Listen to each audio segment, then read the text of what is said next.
کیا جس کے اندر اللہ رب العزت ارشاد فرماتا ہے لقد کان لکم فی رسول اللہ اسوۃ حسنہ، کہ البتہ تحقیق تمہارے لیے نبی پاک صلی اللہ علیہ وآلہ وسلم کے طریقہ کار میں بہترین نمونہ موجود ہے۔ یعنی دنیا کے اندر اپنی زندگی کو گزارنے کے لیے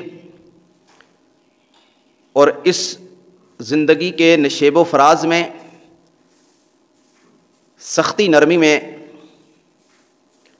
تنگی تکلیف میں، تمہارے لیے نبی پاک صلی اللہ علیہ وآلہ وسلم کا طریقہ بہترین نمونہ ہے۔ اگرچہ نبی پاک صلی اللہ علیہ وآلہ وسلم کی اطاعت اور فرمانبرداری یہ مسلمانوں کے لیے کوئی آپشنل چیز نہیں ہے کہ مسلمان چاہیں تو نبی پاک صلی اللہ علیہ وآلہ وسلم کی اطاعت کر لیں یا چاہیں تو کسی اور شخص کی اطاعت کر لیں۔ یہ واجبی اطاعت ہے کہ ایک کلمہ گو مسلمان جب مسلمان کہلاتا ہے اور مسلمان ہوتا ہے تو اس کے لیے یہ ضروری ہے کہ وہ نبی پاک صلی اللہ علیہ وآلہ وسلم کی زندگی کو ہی اپنے لیے نمونہ کے طور پر اور اپنے لیے بطور پیروی اس کو اختیار کرے۔ لیکن پھر بھی اللہ رب العزت نے قرآن حکیم کے اندر کہیں حکمان ارشاد فرمایا اور کہیں ترغیب ارشاد فرمائی کہ ایک مسلمان کی کامیابی وہ اللہ اور اس کے رسول صلی اللہ علیہ وآلہ وسلم کی اطاعت کے اندر ہی پنہا ہے۔ دیگر اقوام اور دیگر مذاہب عالم ان کے اپنے اپنے نظریات، ان کی اپنی اپنی باطل سوچیں، ان کے ساتھ ہم نے کسی صورت بھی نبی پاک صلی اللہ علیہ وآلہ وسلم کی سنت مبارکہ کو موازنہ نہیں کرنا، کیونکہ موازنہ وہاں پر کیا جاتا ہے جہاں پر بندے کے پاس چوائس ہو، آپشن ہو کہ موازنہ کر کے جو بہتر ہو اسے اختیار کیا جائے۔ ہمارے پاس یہ آپشن یا یہ چوائس نہیں ہے کہ ہم اپنی عقل کے مطابق دو تہذیبوں کو، دو معاشرتوں کو یا دو طریقوں کو سامنے رکھ کے تو اس کو پرکھ کے اپنی عقل پہ تو کسی بہتر کا فیصلہ کریں، بلکہ کلمہ پڑھ لینے کے بعد کلمہ طیبہ کا جو بنیادی مضمون ہے وہ یہی ہے کہ عبادات کے معاملات جب بھی آئیں گے، عبادت کی بات جب بھی آئے گی تو ایک مسلمان بندہ جس وقت کلمہ پڑھتا ہے تو کہتا ہے لا الہ الا اللہ، تو وہ اللہ کے سوا ہر کسی کی عبادت سے اپنے آپ کو بری اور آزاد کر لیتا ہے۔ وہ کسی بھی معنی میں، کسی بھی انداز میں، کسی بھی ہیلے بہانے سے کسی اللہ کے سوا کسی کی عبادت نہیں کر سکتا۔ اور جب عبادت کی باری میں اللہ کے علاوہ سب کی عبادت کی نفی ہو جائے گی تو جب محمد الرسول اللہ صلی اللہ علیہ وآلہ وسلم کہا جائے گا تو اس وقت معاملات کے اندر، دنیا کے اندر جو زندگی گزارنے کے طور و اطوار ہیں، اس اعتبار سے انسان اللہ کے نبی صلی اللہ علیہ وآلہ وسلم کے علاوہ ہر طریقہ کار کو، ہر تہذیب کو، ہر معاشرت کو اور ہر سوچ و فکر کو وہ مسترد کر دیتا ہے، اس کا انکار کر دیتا ہے کہ مجھے کلمہ پڑھنے کے بعد نبی پاک صلی اللہ علیہ وآلہ وسلم کی دی ہوئی، سکھائی ہوئی، اپنائی ہوئی تہذیب مل چکی ہے، مجھے وہ معاشرت نصیب ہو گئی ہے کہ جو اللہ کے حبیب علیہ الصلوۃ والتسلیم کی تعلیم کردہ اور تعمیل کردہ ہے،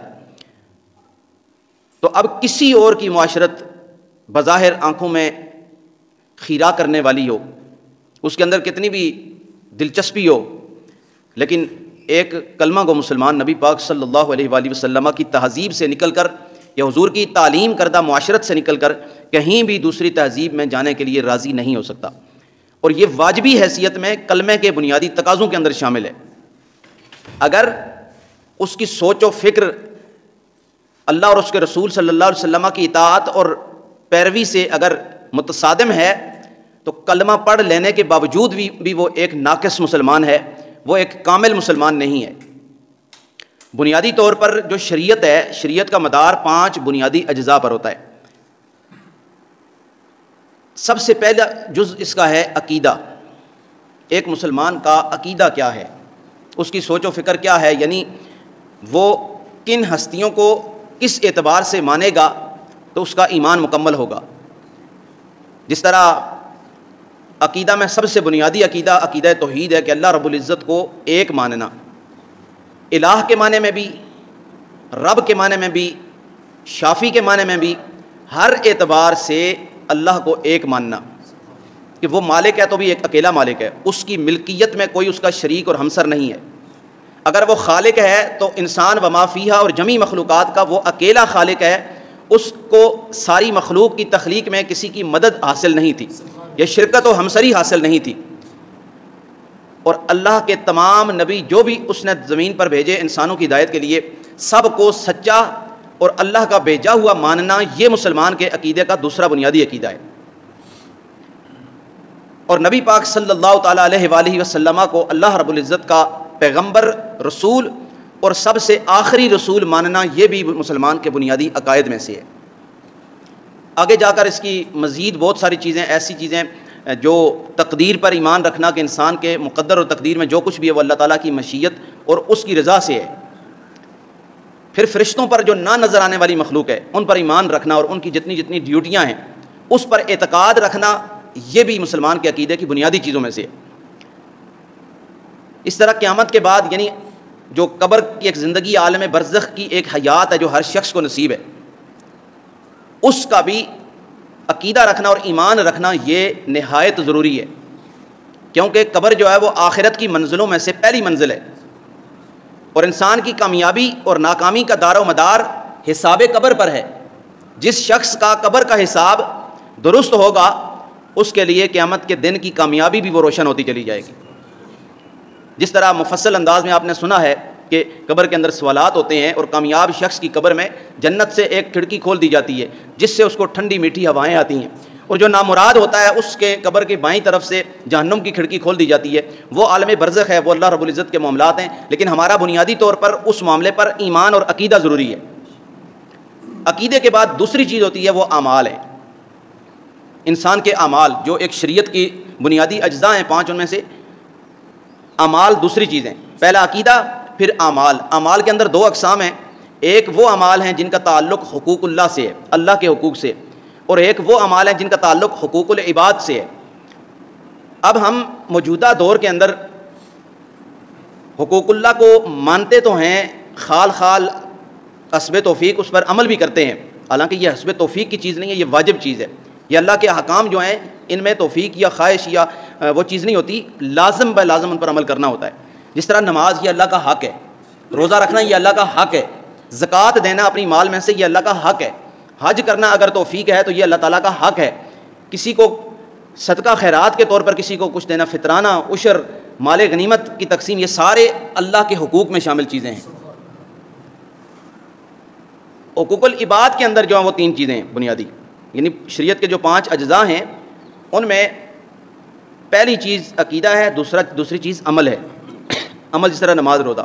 یہ 2 چیزیں ہو جاتی ہیں، اور 3 چیزیں حقوق العباد کی آتی ہیں۔ تیسری چیز جو اس کے اندر آتی ہے وہ آتی ہے معاملات۔ معاملات لوگوں کے ساتھ ہوتے ہیں، اجزاء شریعت میں اس کا تیسرا نمبر ہے، لیکن حقوق العباد میں اس کا پہلا نمبر ہے۔ معاملات، کسی کے ساتھ خرید و فروخت آپ کرتے ہیں، کسی کو قرض دیتے ہیں، کسی سے قرض لیتے ہیں، کسی بھی طرح کا ایسا معاملہ جو 2 مسلمان ایک دوسرے کے درمیان میں کرتے ہیں جن کے اندر مال یا لین دین یا کسی طرح کی بھی چیز آ جاتی ہے، اس کو معاملات سے تعبیر کیا جائے گا، جس کے اندر کاروبار بھی ہو سکتا ہے، اکٹھا کاروبار کرنا، پھر مالک اور کرایہ دار کا آپس کا تعلق، اور مالک اور ملازم کا آپس کا تعلق، یہ ساری چیزیں معاملات کی ہیں کہ اس کے اندر ملازم اپنی جگہ پر دیانتدار ہونا چاہیے، مالک اپنی جگہ پر دیانتدار ہونا چاہیے۔ اسی طریقے سے لین دین کرتے وقت اگر کسی سے کوئی چیز خریدی ہے تو خرید و فروخت کے درمیان جو بھی چیز ہوتی ہے وہ بھی دیانتداری پر مبنی ہونی چاہیے۔ جو بندہ اپنی شے بیچ رہا ہے اس کو بھی اس شے کو دھوکے سے نہیں بیچنا چاہیے، اور جو خرید رہا ہے وہ کسی مجبور خریدار کی سادگی کا ناجائز فائدہ اٹھا کر اسے نقصان نہ پہنچائے۔ یہ ہے معاملات۔ آپ اندازہ کر لیں، اگر اس پر میں احادیث اور پورا اگر ایک جسے کہتے ہیں اگر سلسلہ شروع کر دوں تو بہت مفصل مواد آ جاتا ہے۔ آپ صرف اتنا ہی سمجھ لیں کہ شریعت نے جو قانون دے دیا ہمیں، اس کے اندر ہمارے لیے امن کا کتنا خوبصورت پیغام ہے، ہمارے معاشرے کی خوبصورتی کے کتنے درخشاں پہلو اس سے نکلتے ہیں کہ جب کوئی شخص کسی سے لین دین کرے تو دیانتداری سے کرے تو پھر جھگڑا تو نہیں بنتا۔ انسانوں کے آپس میں رنجشیں اور آپس کی جو دوریاں ہوتی ہیں اس کی بنیادی وجہ جو ہوتی ہے وہ خیانت ہوتی ہے، اس کی بنیادی وجہ جو ہوتی ہے وہ ایک دوسرے کے ساتھ جو معاملات ہوتے ہیں ان کے اندر گڑبڑ کرنا یا ان کے اندر جو دھکم پیل کرنا، ایسا عمل کرنا جس سے معاملات متنازع ہو جائیں۔ ہر شخص اپنے آپ کو واجبی حیثیت میں اپنے اوپر اس چیز کو فرض سمجھے کہ اسلام نے مجھ پر معاملات میں دیانتداری فرض کی ہے، وہ مالک ہو یا مملوک ہو، مالک ہو یا ملازم ہو، وہ مالک ہو یا کرایہ دار ہو، کسی بھی اعتبار سے اگر ہر بندہ اپنی ذمہ داری کو قبول کرے گا اور اس پر پہرا دے گا تو پھر سوال پیدا نہیں ہوتا کہ مسلمانوں کے آپس میں جھگڑے پیدا ہو جائیں۔ اسی طریقے سے جو دو باہمی ہوتے ہیں، والدین کا اولاد کے ساتھ کا جو تعلق ہے، یہ بھی معاملات میں آتا ہے، حالانکہ اس کا ایک الگ چیپٹر بھی ہے، لیکن معاملات میں بھی یہ داخل ہے، کیونکہ دونوں نے ایک دوسرے کے حقوق ادا کرنے ہیں۔ والد اولاد کا حق ادا کرے گا، اگر وہ اس میں کوتاہی کرے گا تو پھر وہ اولاد سے اپنے حقوق کی توقع نہیں رکھ سکتا۔ یہ ہو گئی 3 چیزیں، اور چوتھی چیز ہے عادات، انسان کی عادتیں، جس کو اخلاق